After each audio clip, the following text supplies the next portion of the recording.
তো আমাদের মাননীয় মুখ্যমন্ত্রী তো মুখ উজ্জ্বল হতো, সেই উজ্জ্বল আজকে মিলান হয়ে যাচ্ছে। এত লড়াই করে পাওয়া যায় না, প্রকৃতির সঙ্গে লড়াই, প্রশাসনিক লড়াই, রাজ্যের সঙ্গে লড়াই, কত লড়াই করে একজন শিল্পীকে কত লড়াই করে দিতে পারে। আশেপাশে কি এয়ারপোর্ট আছে? কলকাতায় এয়ারপোর্ট আছে। দিদি বলছে কি প্লেন বেঁধে যাবে, প্লেন কি তোমার মাথায় বাঁধবে? বাস করি আমরা, মানুষ বাস করি না, কিছু শিয়াল কুকুর বাস করি, সেটা দিদি একবারও ভেবে দেখলো না। বিজেপি সবই এইখানে, বিজেপি মানে বিজেপিরা অঞ্চল পেয়ে গেছে, বিজেপি এমপি, বিজেপি এমএলএ।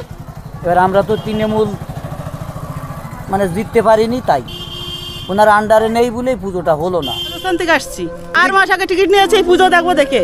এই আমার বাবার বাড়ি, আমার ভাইপো করছে পুজো, এখন আমার বুক ফেটে যাচ্ছে। মূর্তি তৈরি করে দশমের দিন ওকে আগুন জ্বালাইয়ে পোড়াইয়ে শেষ করে দাও। আমি ওইটাই বলছি দাদা, আমি ওইটাই বলছি যে পোস্টার লাগাও, মমতার পোস্টার লাগাবো না, ভাস্কর নিয়ে এসে মমতার মূর্তি তৈরি কর, মমতার মূর্তি তৈরি করে দশমের দিন করে আগুন জ্বালায় পোড়া। কলকাতার মধ্যে যেরকম সুজিত বসু যেখানে থাকে ওখানটায় দেখুন পুরো মেন রোড আটকে দিয়ে পুরো প্যান্ডেল করেছে। কল্যাণী দেখুন আপনারা, কল্যাণীতে দেখুন বড় বড় প্যান্ডেল করে রেখে দিয়েছে।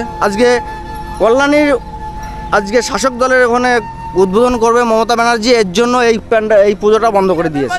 মানুষ না, শহরের মানুষরাই মানুষ, তাই তাদের ওইটুকু জায়গার ভিতরে পুজো হচ্ছে, আর আমাদের সারা মাঠ ছাড়া, তাই আমাদের পুজোটা হতে দিল না। আমাদের বহু ছেলে মেয়ে যা গুছায় রাখিছিল ঘটে, আমাদের বাঙালিদের ভিতর তো ঘট আছে, লক্ষ্মীর ভান্ডার আছে না, বাড়ি বাড়ি লক্ষ্মীর ঘট থাকে না, লক্ষ্মীর ঘটেও যা ছেলে মেয়ে যা 10 টাকা 5 টাকা 2 টাকা গুছাইছিল তাও অবশেষে দিয়েছিল, দেওয়ার পরেও তাতেও আমরা পারিনি রক্ষা করতে। তথাপি তো আমাকে এখন একই আমাদের কপাল পোড়া, আর মা দুর্গা আমাদের দিকে তাকায়নি। না না না, 1 কুড়ি ফুলির দাম 500 টাকা, 400 টাকা, মিনিমাম 300 টাকা, এর নিচে নেই 1 কুড়ি ফুলির দাম আমরা যেটুকু বুঝি। সেইখানে এতগুলো জমি পড়ে আছে, 10 কাঠা জমিতে যদি ফুল হয়, এখন যে ধরন আছে যে কয়েকটা জমিতে, তাতে নাই না করে 15-20 এর ফুল হবে 10 কাঠায়, তাহলে এরকম এত বিঘে কত টাকার ফুল থাকতে পারে বলেন? আমি তো জানি একমাত্র মুখ্যমন্ত্রীর হাত ছাড়া কেউ হাত নেই। আমি জানি একমাত্র, আমি যেটুকু আমার জ্ঞানে যেটুকু বুঝি, আমার কোনো পার্টি নিয়ে কোনো সম্পর্ক নেই। তাহলে মমতা ব্যানার্জি যদি উপর থেকে রায় না দেয়, তাহলে এখানে পুলিশ প্রশাসন আসতে পারবে না, এখানে ডিএম আসতে পারবে না। মুখ্যমন্ত্রী ওই একটা কথা শব্দ বলেছে, তারপর থেকে ডিএম এর কাছে ফোন করেছে, ডিএম আবার থানায় ফোন করেছে, থানার থেকে এসে কাজ বন্ধ। আইনি লড়াই করতে গেলেও যে অর্থটা দরকার হয়, সাধারণ গ্রামবাসীর এত পয়সা তো হাইকোর্টে, তো সেই পয়সাটুকু এই মুহূর্তে নেই। আর এই মাঠটা টোটাল তো একটা মাঠ আমি জমি দিয়েছিলাম, চাষিরা আরও ছিল যে আরও জায়গা লাগলে আরও পাবে, এটা আরও ছিল যে একটা পকেট রোড করতে চেয়েছিলাম, যেটা ওই দিক থেকে ওই মাঠের মধ্যে দিয়ে, যেটা যদি খুব ভিড় হয় তো ওই দিক থেকে হেঁটে বেরিয়ে যাবে। ফায়ারের জন্যে ওখানে দেখবেন পুকুর আছে, একটা জলের ব্যবস্থা ছিল। হ্যাঁ, এখানে দেখবেন একটা পাম্প আছে, যে পাম্পটা ফায়ারের জন্য ইউজ হতো।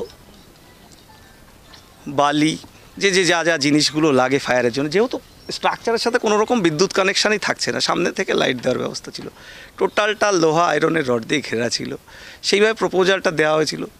তারপরে ধরুন আজকে এই মাঠটা তো আমি যতটুকু নিয়েছিলাম তার থেকেও আরও 40 বিঘা নিয়েছিলাম, তার থেকেও দেখুন আরও প্রায় 40 বিঘা আশেপাশে পড়ে রয়েছে। টিএমসির কোনো নেতা মন্ত্রী কেউ একটু দেখতেও আসেনি, তাই ভালো তো লাগবেই। সেটা বন্ধ হয়ে যাওয়ার পর কালকের থেকে তো দুঃখে, তবুও আসলাম দেখে যাই। টিএমসির কোনো নেতা মন্ত্রী কেউ একটু দেখতেও আসেনি। মানুষ সাধারণ বাড়ি, প্রত্যেকটা গরিব মানুষ, খেটে খাওয়া মানুষ, দিনমজুর, তাদের কাছ থেকে তাদের সহযোগিতায় এতটা হয়ে উঠেছে। কোনো 2 নম্বরই লোকের টাকাও না, আর 2 নম্বরই কোনো কাজও হয়নি এখানে।